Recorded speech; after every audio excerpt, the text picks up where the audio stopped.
you don't love me by now, no, you will never love me. If you don't love me by now, no, you will never love me. If you don't love me by now, no, you will never love me.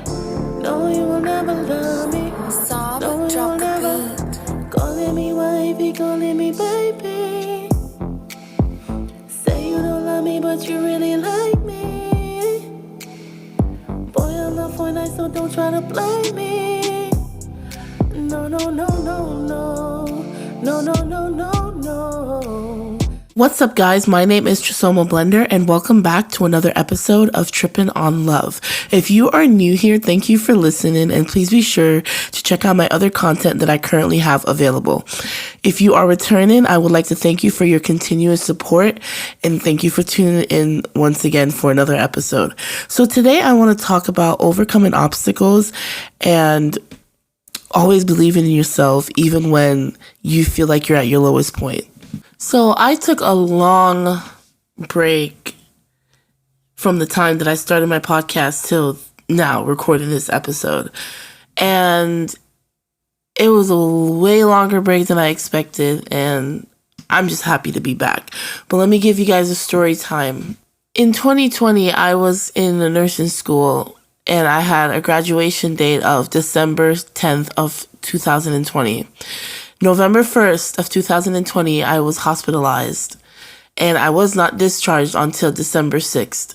I had missed my last semester, most of my last semester of nursing school. I didn't end up going to any clinicals or missed a lot of assignments. And when I got discharged on the 6th, I was on so much pain medicine, and yeah, you guys can assume that I did not graduate on the 10th. I remember coming home from the hospital and seeing my graduation dress that my mom had bought laid across my bed. That hurt me so bad because these people that I spent so much time with, we cried together, we studied together, we went through school together. If any of you guys know, nursing school is so difficult. It's probably one of the hardest things that I've ever had to go through thus far in life, okay? And I said I was hospitalized for a month and a week. Nursing school was hard. So to know that I wasn't going to cross this threshold with these group of people I call my classmates, it hurt. It hurt. And it took me a little minute to process that. It took me a minute to process that I wasn't going to walk across that stage with them. So the rest of December, I spent time just healing, therapy, and a bunch of doctor visits. I did not end up graduating school until June of 2021. So I had spent an extra 6 months in school, making up assignments and healing my body and everything like that. So I didn't end up graduating until June of 2021. So at this point, most of my classmates were already in school again, getting a higher degree in nursing. And I'm like beating myself up like, that should be me. I should be in school with them. Like, why am I here? I haven't even finished this goal. Like, I had a 5-year plan and I wasn't meeting it. And I was beating myself up. And it got bad. Like, I got really depressed. I was embarrassed. But I still kept trying to push through. After graduation, now on to the boards. I have to take a state boards to be a licensed nurse in the state of Florida. And the state board test is called the NCLEX. My first attempt at the NCLEX was August of 2021. And I failed. I failed. In life, we expect things to go how we want it to go every time. But sometimes it's not gonna be like that. It's not. If you would have told me that I would have failed this test on my first try, I'd have been like, nah. School really was never a problem for me. But nursing school took me out. Nursing school made me feel like the dumbest mofo ever. So after going through what I went through, graduating 6 months after my class, and then waiting another additional 2 months to take the test. We're going from December 10th original graduation day to August, me attempting my state boards for the first time and I fail. So I'm coming up to a year of being behind from my classmates, and I'm trying to process that failure.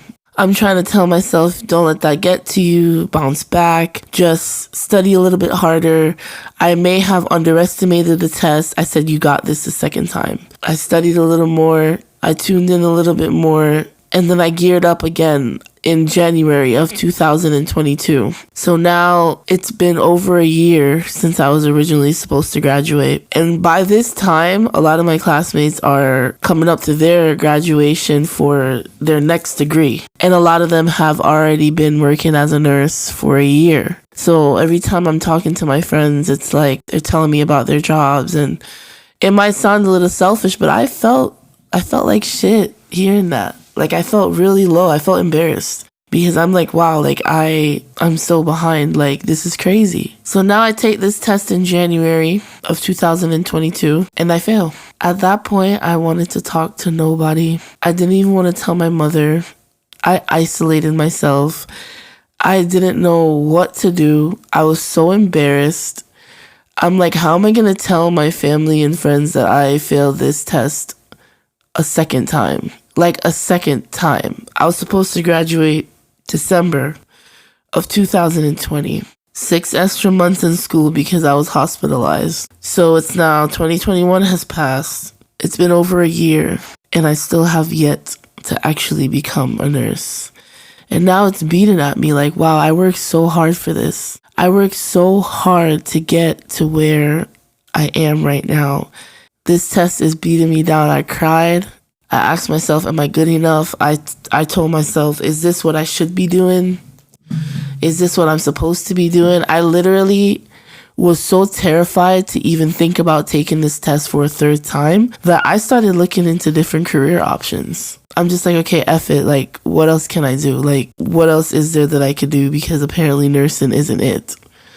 Because in Florida, you can only take the test 3 times before you have to take a remediation course. And I said, it's been over a year now. If I attempt this test the third time, am I going to pass it? What if I don't pass it? I started looking up how much remedial courses were. It was crazy. I even looked into becoming a truck driver. Thinking about it now, I'm like screaming because I'm like, what I'm going to look like driving trucks across state? I could barely drive to friggin' Jacksonville, which is like a 4-hour or something drive. I could barely drive there without being sleepy. What I'm gonna look like being a truck driver delivering goods. I could barely drive my little Honda CRV. I'm gonna handle a big old semi truck. Like, what? I looked up into just multiple different things that I could do, and I said I can't go back. I was a CNA before I became a nurse. I was a CNA from I was 18 up until 2022. And I said, I can't go back. I literally can't go back to being a CNA. Like, there's nothing wrong with being a CNA, but I had to tell myself, like, I'm not going to take any steps backwards. If anything I do, I'm not going backwards.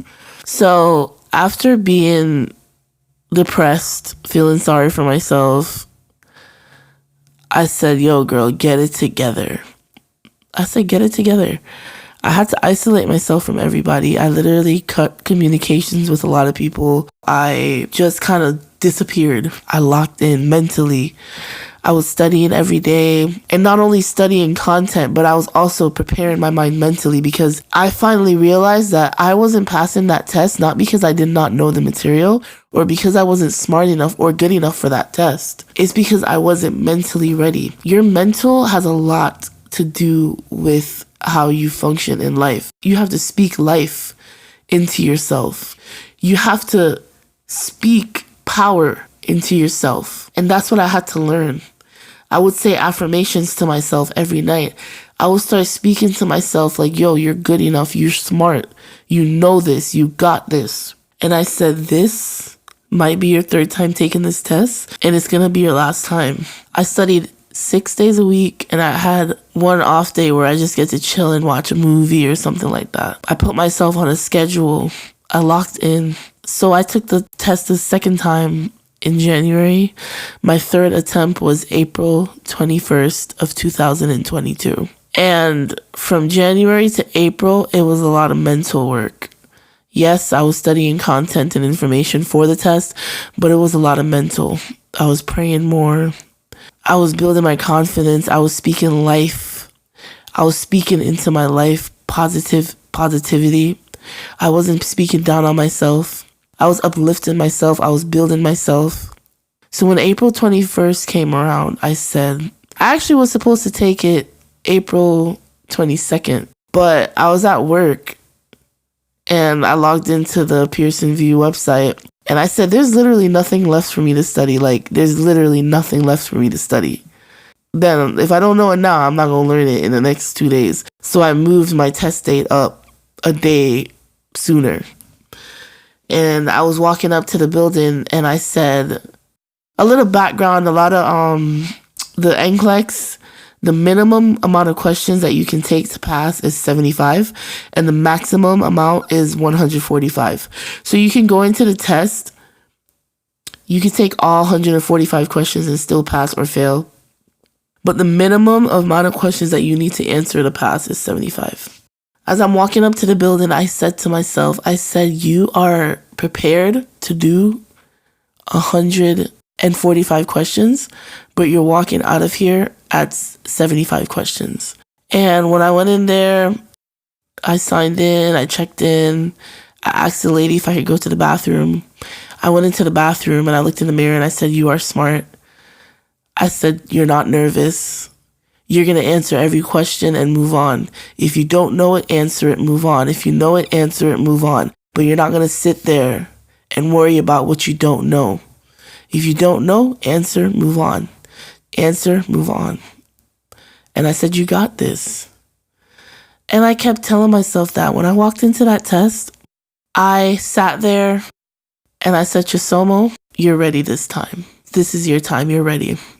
So the questions came and I answered, moved on, answered, moved on, answered, moved on.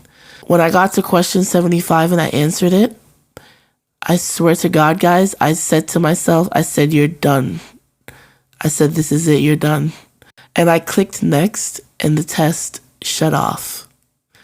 And I started to cry my eyes out because I'm just like, it's like I knew it was going to happen, but it's like the fact that it happened, it's like, oh my God. And then that's when it truly hit me, the power that we have over our lives, the power that we have in our tongues. Sometimes in life, things aren't working out because we don't speak it into existence. We're not truly speaking things into existence and believe in it. You have to believe in yourself. You have to put that time in and work. Sometimes it's not that we're not good enough for something or that we don't know how to do it. It's mental. It is a mental thing. You have to prepare your mind mentally for certain things in life. Overcoming certain obstacles and overcoming adversities is mental. It's mental first and the physical will come after, I promise you. And when I got my results, I was just in tears. I remember calling my instructor and her name is Miss Anderson. She said, you are one of the most determined people she ever met. And that just made me smile because it's like, yeah, a lot of people would have given up and said, screw it. But I was like, no, this is mine. I worked too hard for it. I worked too hard for it. Like, I thought about giving up so many times and I had to get myself like, yo, what are you doing? You deserve this. I had to tell myself that I deserve it. I had to stop comparing my journey to other people's journeys because not everybody's journey is the same. Not everybody's walk is the same. You're not meant to walk somebody else's walk and somebody else is not meant to walk your walk. You and your best friend might be set out to do the same thing and their journey is a lot different from yours. Your journey might be harder or their journey might be harder, but that doesn't mean that you both don't deserve what you're striving for. Focus on you. Focus on your lane. Stay in your lane. Because once you start comparing yourself, you're opening doors for disappointment and discouragement. Speak into your life. Work on your subconscious mind. Your subconscious mind is so powerful. How How we think about ourselves, how we speak about ourselves is so important. And this whole journey of me trying to become a nurse taught me that. It taught me the power of our subconscious mind, the power of prayer, the power of positive affirmations. So I want you guys to know that overcoming obstacles isn't always about the physical. It starts with the mental. You have to prepare yourself mentally, and the physical will come after. Promise you guys that. Once again, guys, my name is Chisomo Blunder, and thank you guys for listening to this episode of Tripping on Love. And keep believing in yourselves. Keep fighting. If you fall 5 times, get back up that 6th time. It's not how many times you fall, but how many times you get up. Because sometimes your blessing is right around the corner. Sometimes your blessings is on that last time you get up. And a lot of times we believe like, damn, I just failed again. And you just give up. And your blessing was just waiting for you right there at that one, just waiting for you to stand up one more time. So whatever you do, never stay down. Never stay down. Always get back up. Thank you. No, you will never love me. No, you will never love me. No, you will never. You got me tripping on love. You got me tripping and tripping on love. You got me tripping on love. You got me tripping and tripping on love. Is this real love? Tell me, boy, is this real love? You got me tripping on love. You got me tripping and tripping on love. No, clear, did you